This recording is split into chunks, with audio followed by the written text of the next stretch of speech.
그런데 여기서 지금 이제 139번 개송을 보면 차라리 수많은 세월을 온갖 고통 받을지라도 마침내 부처님의 자제한 위실력과 불법을 멀리하지 않겠노라. 오랜 세월을 고통을 받으면 사람 마음이 변하죠. 되게 고통받으면 변하잖아요. 처음에 남편하고 결혼해가지고 100년 해로 하려고 다 결혼하는데 중간에 남편이 능력 없어가 돈 못 벌면 그죠? 잘못되죠? 근데 이 신앙은 그러면 안 돼. 신앙이라는 거 한 번 딱 마음이 되면 그 다음에 끝까지 이렇게 가야 됩니다. 이랬잖아. 종불언열애. 마침내 부처님을 멀리하지 않는다. 부처님의 자제력을 보지 않고 부처님을 배반하지 않겠다 이 말이에요. 부처님의 자유자재한 신통력을 못 보는 것은 내가 공부가 약하거나 기도가 약해서 그런 거예요. 그 중생한테 허물이 있는 거지 부처님에게 허물이 있는 게 아니야. 우리가 기도하다가 잘못되면 아이고 막 그 절에 안 다닐란다. 그 부처님 영업 없다더라 이러잖아요. 그건 잘못된 생각이야. 영업 없는 부처님 없어요. 내가 열심히 기도하면 절에 한 번도 안 가봐도 부처님 나 구제해 주더라고. 절에 내가 안 가봤어. 내가 정식으로 절에 온 데는 통도사가 처음이야. 이 거짓말 아니야. 그러니까 보리심을 딱 일으켜가지고 그럴 때에 부처님 이름 한번 들으면 그것이 그냥 나의 영원한 구세주가 되는 겁니다. 이 정도 신심이 돼야 이걸 발심이라고 해요. 그러니까 우리 보살님들도 공부를 하면서 스님들이 괜히 하는 말씀이지 이렇게 생각하면 안 돼요.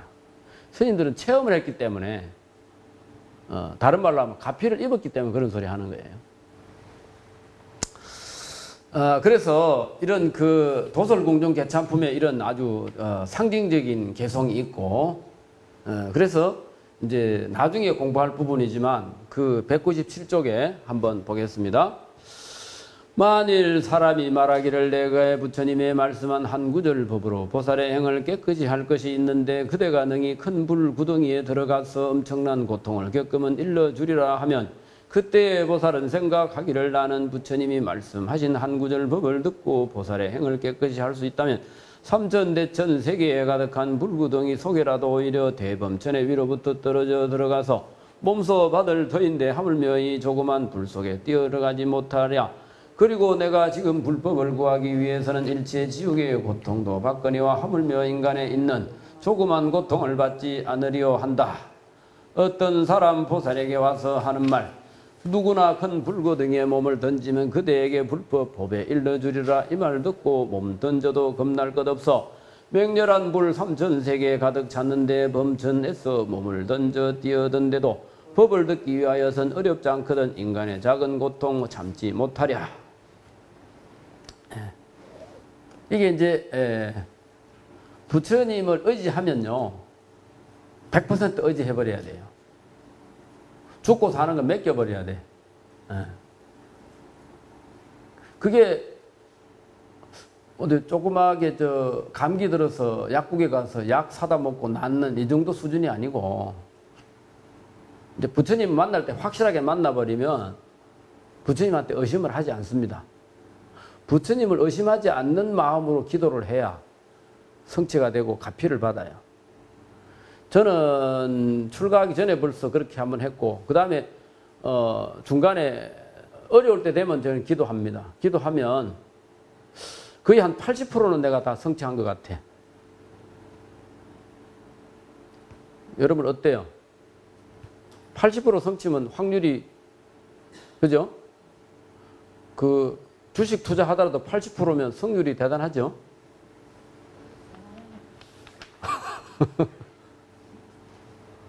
오늘도 내 법회할 때 그랬는데 2017년도에 제일 그 해결하기 어려운 세 가지를 동시에 풀었어 내가 1년 만에 산업단지 보상 받았지. 우리 모친 극락에 보내드렸지. 그다음 우리 극락한 문제 해결했지. 그래 세 개를 동시에 해결했어.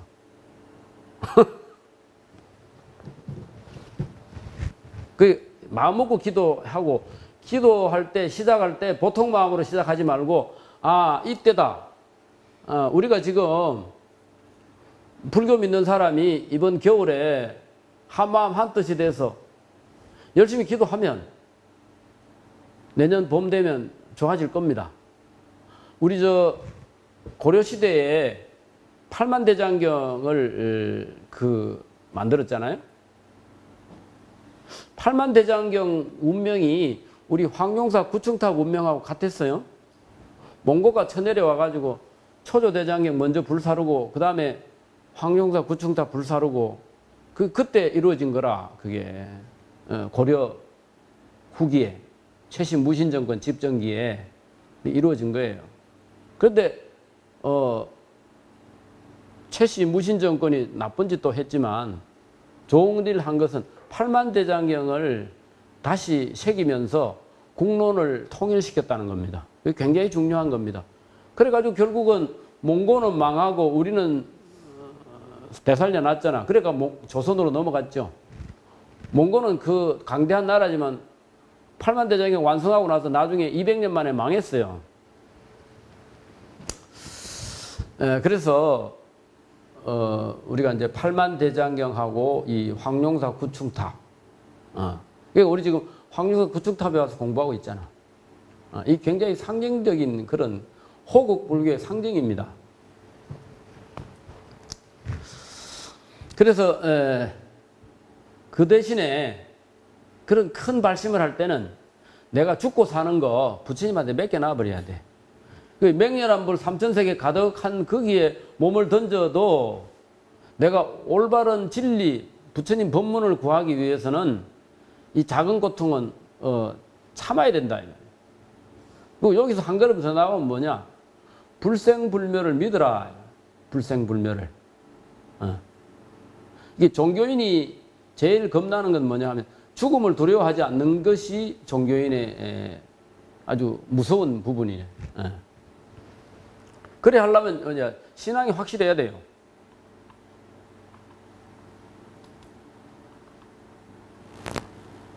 내가 한번 그 법회 때 저는 뭐 지금 이 순간에 내가 목숨이 없어지더라도 불교를 위해서 목숨을 던지더라도 나는 아까울 것이 하나도 없다 하니까 스님 괜히 하는 소리죠. 괜히 하는 소리 아니에요. 난 순간순간이 나는 그런 생각으로 살아. 그런 정신이 뭐냐? 바로 이 십회양 정신입니다. 아까 읽은 그 차라리 온갖 고통 받을지라도 하는 그런 그 개성이 지난번에 공부했던 것이 이제 지나갔는데 199쪽에 수미정상 개참품에도 그런 게 나옵니다. 한번 보겠습니다. 차라리 지옥의 고통 받으면서 부처님 명호 들을지언정 한량 없는 낙을 받느라고 부처님 명호 못 들을까 보냐. 그 까닭을 말하면 지난 옛적에 수 없는 겁동안 겁통 받으며 나고 죽는데 헤매면서 부처님 명호 못 들은 까닭이네. 우리가 불법을 믿지 못하기 때문에 지난 옛적에 수 없는 겁동안에 고통을 받으면서도 부처님 명호를 못 들었어. 여기서 수 없는 겁동안 고통받았다 하는데 여러분 살아가면서 고통 많이 겪죠? 오늘 오신 보살님도 전에 그 남천동에 그 극락선언에 다니다가 저하고 만났는데 애들 둘이 있었는데 딸아이 하나가 26살인가 그때 암으로 죽었대요. 그리고 오늘 날 찾아온 거야. 그때 생각이 나서 어떻게 보니까 스님이 인터넷에 나오더라 이러면서 그래가 오셨더래. 이게 살아가면서 자식이 힘들게 하거나 또는 가족이 힘들게 하는 거 이거 엄청난 고통이거든요. 그죠? 근데 그 고통은 고통이라 생각 안 하죠. 당연하다 생각하죠. 근데 절에 가서 스님한테 좀 혼나면 아유 기분 나빠 나 절에 안 갈래. 잠깐 기분 나쁘고도 못 참아. 그 신심이 시원찮아서 그렇습니다. 자기 아들을 위해서 또는 딸을 위해서 가족을 위해서는 온갖 그 수발 다 들고 그렇게 하면서도 절에 가서 이래 하는 것은 아이고 뭐 여기 아니라도 절 많은데 이런 생각을 하면 그거밖에 없다 이래 하면은 그 스님한테 웬간히 혼나더라도 아이고 내가 잘못했는가 보다 이러죠. 그러니까 어떻게 마음을 쓰느냐에 따라 달라집니다. 그래서 수 없는 급 동안 우리가 이제 이 사바세계 살아가면서 희노애락을 다 겪잖아요. 그것이 우리 이제 출가문 중에서 볼 때는 쓸데없는 고통이라 그게. 예, 왜냐? 부처님 모르고 살았기 때문에. 진리를 모르고 살아는 것은 그거는 올바른 인생이 아니라 이래 보는 겁니다. 그렇기 때문에 나고 죽는데 헤매고 다닌다 이 말이에요. 생사에 헤매고 다닌다. 이게 뭐냐? 부처님 못 만나서 그렇다. 지난번에 그랬죠? 생사에도 머물지 않고 열반에도 머물지 않고 그 중간에도 머물지 않고 생사에 머무는 게 우리 인간으로 살면서 희노애락 겪는 겁니다. 그것이 도 닦는 입장에서 보면 그게 쓸데없는 짓이라는 거야. 그리고 이제 제대로 깨닫고 나면 그보다 더 차원 높은 즐거움, 열반의 즐거움이 있는데 그걸 모르니까 우리가 그렇게 생각한다는 거죠. 그래서 지금 이제 이렇게 고생하는 이런 부분을 그 다음 장에 200쪽에 보면 선제동자가 53선지식을 만나는데 그 10번째 승열바라문을 찾아갑니다. 이게 이제 불구덩이에 들어가라. 이제 선제동자가 이런 과정을 거쳐서 공부를 해요. 거기 한번 봅시다. 그때 선제동자는 즉시에 칼산에 올라가서 몸을 불구덩이에 던졌다 내려가는 중간에서 보살에 잘 머무는 삼매를 얻었고 몸이 불꽃 대닫자 또 보살에 고요하고 즐거운 신통 삼매를 얻었다. 그리고 선제동자가 여쭈었다. 매우 신기하옵니다. 거룩하시니여 여러 칼산과 불무 덕이에 몸의 닿을 적에 편안하고 쾌락하였나이다. 불에 뛰어들으라고 해서 의심을 하고 할까 말까 하다가 뛰어들었는데 그게 뜨겁지 않고 몸이 닿을 때 편안했습니다. 그게 왜냐? 발심한 사람의 마음을 시험하기 위해서 한 거니까 그런 거다. 그래서 그런 과정을 거쳐서 이제 선제동자가 공부를 합니다. 그러니까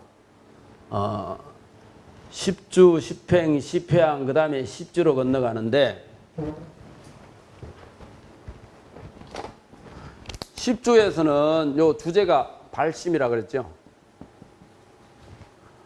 10주 그 전에는 뭐예요? 믿음, 신심.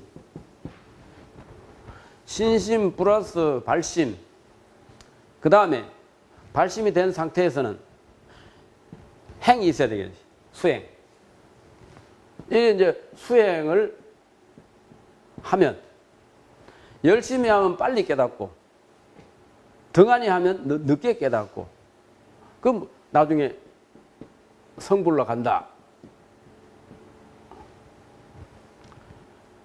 그러니까 이게 42단계가 간략히 하면 하나, 둘, 셋, 네 단계밖에 안 되죠.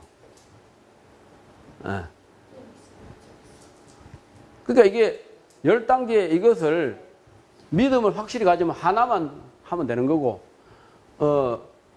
발심을 제대로 하면 수행만 하면 되는 거예요.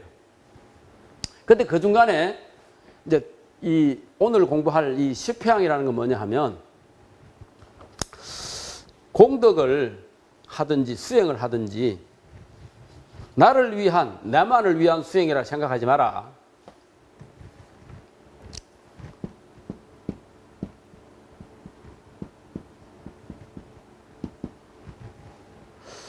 십주 십행은 이 자리에 해당됩니다. 내가 이루은 거죠. 공부하면 내가 좋아지잖아.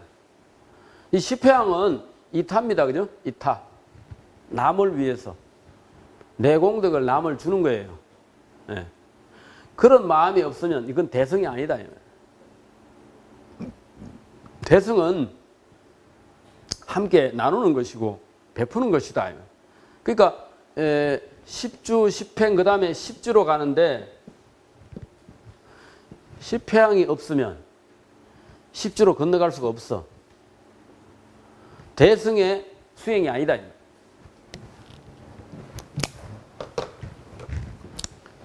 스님들이 보시해라 보시해라 그러잖아요. 보시가 곧 회양이잖아요. 내 거를 남을 주는 거. 나눠주기 시작하면 나눠주는 사람은 굉장히 마음이 즐거워요. 기뻐요. 내가 없어서 못 나눠주지. 그거 없으면 여러 사람 인연을 모아서 나눠주잖아.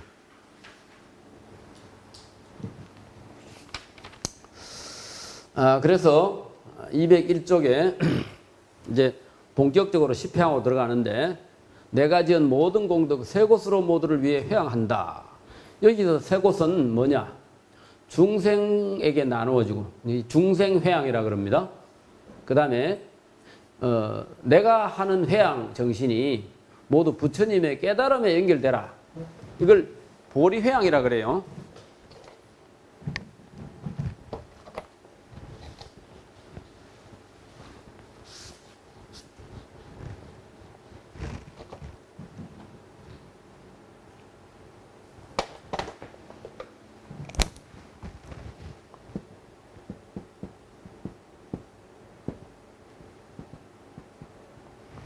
제일 먼저는 1번은 중생에게 회항하는 겁니다. 두 번째는 깨달음.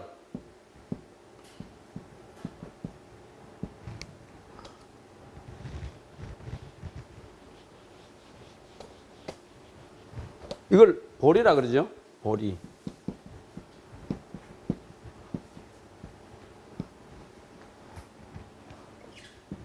세 번째는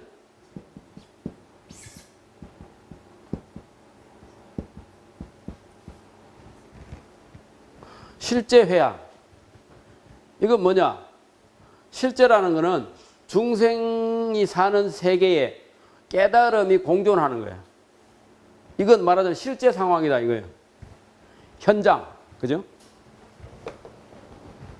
중생과 보리가 함께 있는 그 상황에서 우리가 어떻게 하느냐. 그래서 거기 이제 중생회양, 보리회양, 실제회양 이렇게 했는데 요런 이제 이야기는 이제 나중에 또 한번 시간 있을 때 다시 한번 하기로 하고 요 세 곳으로 회양한다는 것만 아시면 됩니다. 거기 보면 203쪽에 노지장자의 계심이라고 하는데 이 노지장자라는 사람은 천하에 아주 인색하기로 소문났어. 부자는 부자인데 자기 혼자만 즐거우려고 하고 가족한테도 돈을 안 쓰려고 하는 이제 그런 사람이에요.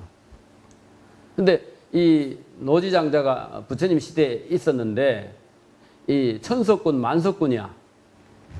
근데 이제 워낙 그러니까 하늘에서 제석천왕이 쳐다보고 저 노지장자를 좀 혼을 좀 내줘야 되겠다. 이래가지고 이제 비사문 천왕이 비사문 천왕이 복은 비사문 천왕이 제일 많고 즐거움은 제석 천왕이 많은데 거기 204쪽에 보면 그랬죠. 복은 비사문 천왕보다도 낫고 즐거움도 제석 천왕보다도 낫다. 이제 혼자서 이 노지장자 이렇게 떠들고 있는 거야. 그러니까 비사문 천왕하고 제석 천왕이 듣고는 뭐라고 생각하겠어요? 아, 저놈이 조금 넘치는구나. 그럼 버릇을 좀 고쳐줘야 되겠다. 이러니까 제석 천왕이 이제 변신을 해가지고 이제 이 노지장자하고 똑같이 생긴 사람이 돼가지고 노지장자가 이제 맛있는 걸 들고 저 어디 저 공원에 가서 자기 좋아하는 사람하고 먹고 놀고 있을 때 이제 변신한 제석 천왕이 노지장자가 돼가지고 집에 들어간 거예요. 들어가가지고 아, 내가 참 요즘 너한테 너무 힘들게 해서 미안하다 이러면서 내일부터 우리가 여러 가지를 만들어 가지고 음식 만들어서 동네 잔치를 할 테니까 오늘부터 찌지고 볶고 막 그렇게 준비를 해라. 그래 놓고 이제 이야기하기를 좀 있으면 내하고 똑같이 생긴 누가 하나 올 텐데 오면 절대로 이 안으로 들이지 마라. 그리고 이제 또 가가 방에 이제 들어가 있으니까 이제 그 집에 뭐 부인이나 종이나 이런 사람들이 전부 다 아이고 우리 주인님이 이상하다. 무슨 마음을 먹고 저러려는가. 그래도 뭐 자기한테 손해될 게 없으니까 창고에 있는 걸 전부 드러내가지고 막 찢고 뽑고 음식을 만들고 막 이렇게 하는데 오후에 해가 뉘엿뉘엿 되니까 이제 노지장자 진짜 온 거예요. 와가지고 야야 문들여라. 근데 집안에서 무슨 뭐 고기 굽는 냄새가 나오고 음식하는 냄새가 나는데 이게 무슨 일이고 이렇게 물으니까 그게 이제 그 부인을 비롯해서 가족들이 당신은 누구길래 이래 와가지고 나무 집에 왜 들어오냐고 이러니까 야 이놈아 나를 모르겠나 내가 노지장자다 이놈아 내가 들어간다 이렇게 하니까 아니 무슨 소리 하냐 지금 방 안에 노지장자 계신데 당신은 어디서 와가지고 말이야 당신 가짜 아니야 그래서 집에서 쫓겨났어요. 그래가지고 이제 하도 억울하니까 그 고을의 원님을 찾아가가지고 그 이제 내가 이런 사정이 있어서 놀다가 집에 들어가 보니까 이상한 사람이 있다 하고 나를 내치는데 네, 이거 억울한 점을 좀 해결을 좀 해주라고 이래 하니까 그래도 고을 원님이 가만히 생각해 보니까 이걸 어떻게 해야 될까. 그래서 그러면 좋다. 그러면 그 방 안에 있는 노지장자하고 당신하고 둘이 같이 이제 이리 오너라. 그 이제 그 동원에 딱 이래 두 사람을 갖다 놓고 책상을 딱 줘놓고 창고에 있는 재물이 뭐가 얼마 있는지 당신은 알 거 아니냐 써라 이러니까 이 노지장자는 욕심이 많아 혼자서 차지하려고 창고에 뭐가 얼마나 들어가는지 이제 세알이 보진 않고 갖다가 모으기만 잔뜩 하느라고 몰랐던 거예요. 근데 재석천왕은 천왕이니까 그 이제 속에 있는 걸 다 알 수가 있거든 신통력을 가지고. 그래가지고 이제 재석천왕 노지장자는 이제 비단이 몇 필이고 이제 무슨 뭐 저 안에 있는 그게 얼마고 다 적어. 이 사람은 뭐가 있긴 있는데 뭐가 있는지 얼마나 있는지 모르는 거야. 그래서 이제 그 결과물을 갖다 주니까 아니 나는 그런 거 생각 안 하고 갖다 넣기만 했지 내가 안 해서 난 모른다 이렇게 하니까 그럼 네가 가짜네.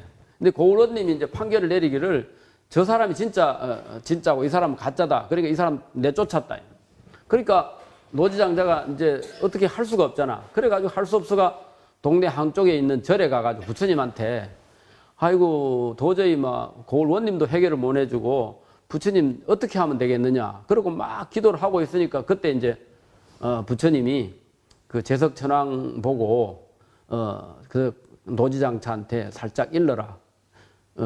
내가 네 버릇만 고친다면은 내가 바로 이제 원상복구 시켜주겠지만은 만약에 네가 내가 하는 약속을 안 지킨다면 나는 절대 하지 않겠다. 그럼 약속 뭘 해야 되느냐 이러니까 첫째는 네 창고에 있는 걸 전부 마을 주민들을 위해 다 풀어라.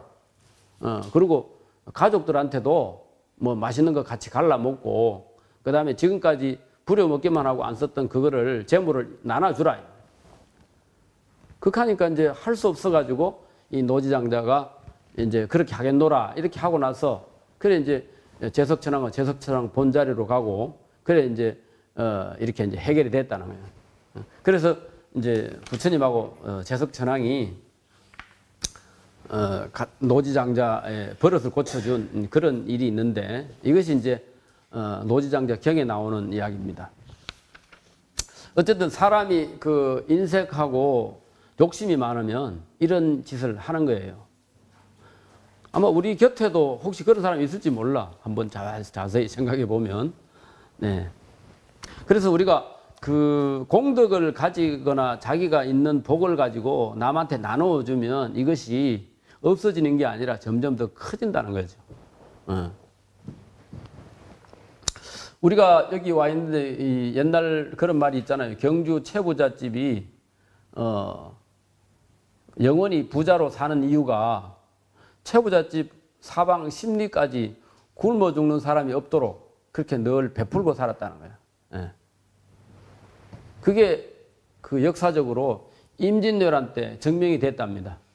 임진왜란 때 다른 사람은 전부 다 부자들 전부 다 막 그 재물을 뺏고 또 도둑 맞고 이랬는데 그 임진왜란 때 그 어려운 그 와중에도 주위에 도움받고 살았던 사람이 최부잣집을 딱 이렇게 경계를 딱 서가지고 이 부잣집에는 누구나 들어와가지고 도둑질 하지 마라. 그 사람들이 딱 지켜줬다는 거야. 그러니까 그것이 이제 말하자면 이제 그 뭐라고 할까 좀 지혜가 있는 사람이 아닐까 이런 생각을 해봅니다. 그러면 이제 206쪽, 207쪽에 그 보면 이제 첫 번째 회항인데 그 경문을 중요한 경문 하나 읽어보고 하겠습니다. 5-2번 선근이 비록 적으나 중생들을 널리 포섭하여 환희한 마음으로 광대하게 회항하나니 만일 선근이 있으면서도 일체 중생을 이익하려 하지 않으면 회항이라 이름할 수 없지만 한 선근이라도 널리 중생으로 반연할 바를 삼으면 회항이라 이름하느니라. 옛날에 모든 중생 건지시려고 한량없는 겁동안 지옥에 있어 조금도 싫어하는 생각이 없고 용맹한 마음으로 늘 회항하며 시방에 한량없이 많은 국토에 부처님 계신 데는 모두 나아가 거기서 대비 세존 만나 배웠고 모두 공경하고 우러러 섬기옵니다. 선근이라는 것이 이제 적더라도 모든 중생을 널리 중생에게 다 나눠주는 광대하게 회항을 하면 선근이 많더라도 일체 중생을 이익하려 하는 마음이 없으면 그것은 회항이라 할 수 없다. 선근이 적더라도 모든 중생에게 다 주려고 하는 그런 넓은 마음을 내는 거하고 그렇지 않은 거하고는 다르다 이거죠. 그래서 작은 선근이라도 널리 중생으로 반연할 바를 삼아서 회항하는 것이 그게 진짜 회항이다. 그래서 부처님이 한량없는 겁동안 지옥에 가서 지옥 중생을 다 건지는 거 그러면서도 부처님은 싫어하는 생각이 없어. 왜냐하면 부처님 그거 하려고 성불 했다. 그래서 부처님 아무 허물이 없죠. 그렇기 때문에 부처님 돌아가신 지 오래됐는데도 지금도 법당 지으려고 하잖아. 그 참 희한하죠. 그런 거 보면. 그래서 우리가 이제 보살행 하면서 시방의 한량없이 많은 국토에 부처님 계신 데는 다 가가지고 부처님한테 예배하고 그러고 섬기려고 하는 마음을 일으키는 것이 바로 불자다. 그래서 역사적으로 보면 우리 신라가 삼국을 통일하면서 경상남북도를 중심으로 불법이 계속 이렇게 불자가 많은 이유가 바로 그런 것이 아닌가 이런 생각을 해봅니다. 조금 쉬었다가 하겠습니다.